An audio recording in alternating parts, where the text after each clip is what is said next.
Thanks for stopping by my channel. Today I'm going to go over a few things. Coyote swapping in general. I have a Jeep Wrangler JL behind me, a 2019 that I'm coyote swapping. And I'm going to go over a few Coyote cooling system basics that may have slowed you down in your swap, and hopefully these things will help you move it forward and establish a cleaner route for plumbing your cooling system. So the project in question today is a JL Wrangler, like I said. I bought it with a blown 2-liter 4-cylinder turbo engine.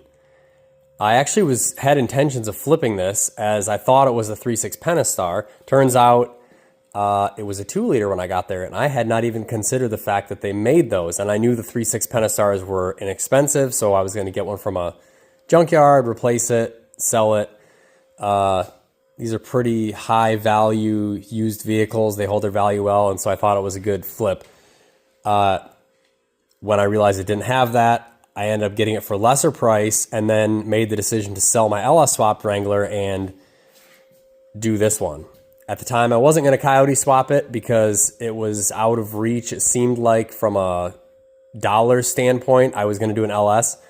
I'd actually bought a drivetrain for this. Turns out I ended up finding an F-150 that needed a lead frame in the transmission for very little money. I ended up replacing the lead frame, test driving it, all ran and drove good. I ripped the drivetrain out of it, sold the truck for almost what I paid for it, and now I have a Coyote drivetrain. So it's a 2011 F-150 engine, transmission, transfer case. It's all mounted in there. The exhaust is done, the fuel system is done, and we're working on the cooling system. So on a Coyote, they have a very strange thermostat outlet. So this is actually the thermostat outlet right here. And this is what you would consider the upper radiator hose. And then the lower radiator hose goes right in here into the thermostat. So the problem I'm running into is the fact that we have this, it's like a bypass here. So it's this plastic injection molded piece, and then you have an adapter here. Now I do have the other side of this hose, and always keep the parts from the donor engine that go to the systems, because you will use those to adapt them to your new one if you're doing an obscure swap like this one, okay? And I like to try and use and couple OEM parts together. That way, if there is a failure, you need one or the other and whatever coupling method you have, if you end up having to do that, right? So with a little bit of research, I found like Power by the Hour sells a billet adapter for this piece. I believe it's this piece to turn it so this is a hose barb or something, so you can put a hose on there. Okay, that's great, except for this hose needs to go up here on this upper radiator outlet, okay? And that's a problem. The fan is here, the throttle body's here. It's a really bad place for it, right? So I did a little bit of research and found out that, lo and behold, an LS thermostat outlet. This is from a 2003 Silverado, O'Reilly Auto Parts. It was $20 with the thermostat. This actually will bolt on to this thermostat right here, okay? And then this piece is just quick connected on there, and then it's stuck on here. And when you remove this, what you end up with up here is a normal upper water outlet. And then the inlet outlet, whichever you want to call it down here, is on this thermostat housing, okay? And I'm gonna show you what it looks like with that off. So 2 bolts, this weird thermostat housing with bypass comes off, right? Now, this LS one, see how this hole has some slots in it now? That was a circle when I started. And then these standoffs on this piece of aluminum that hold this thermostat in here do not clear.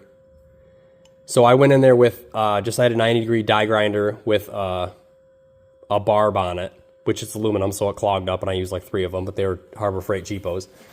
And so I clearanced that for this, and now I have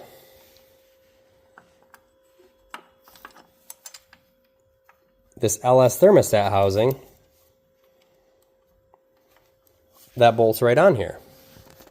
and it's pointed in a much better orientation for me to hook up, which I think this lower radiator hose here, this is the OE Jeep JL one. What I'm probably going to do, because you can see down here, there is actually a T in there and it's coupled. I'm probably going to end up just getting a straight coupler for that hose right there. And then this OE lower JL Wrangler radiator hose will fit, maybe unmodified. I might end up just cutting the hose shorter and connecting it together, and that may get so I don't have any pinches in this radiator hose here, because formed radiator hose does not like to bend. It really doesn't. So that being said, the lower one, it's beautiful now. This solved the problem. It was very inexpensive. I didn't have to buy any special parts. If I have a thermostat failure or this housing has a problem, they're in stock everywhere. It's an LS part. It is very common, right? The other place I lucked out on is this is the OEM JL 2.0 upper radiator hose. And after I cut this end shorter, it actually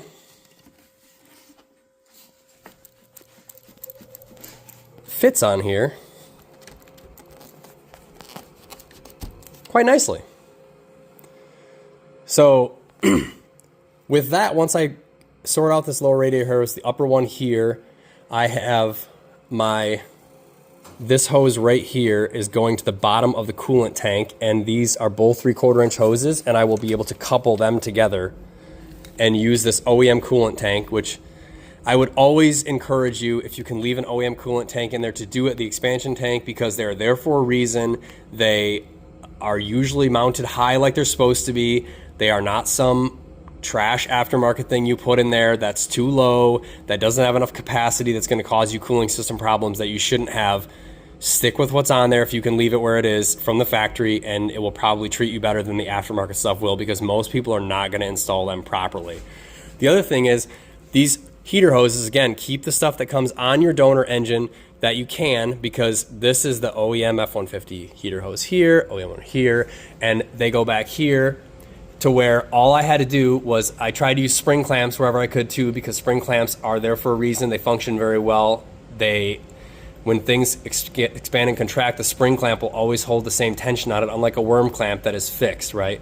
So I was able to use the JL fittings on the firewall where the heater core comes out. I bought another union I have to install in here now, but these will be complete. So the heater circuit is functional, and the cooling system circuits on this end of it, on the engine cooling, will also be done too.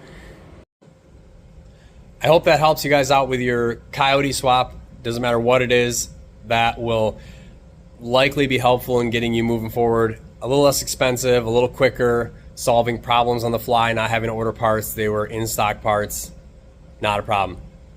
Enjoy your day.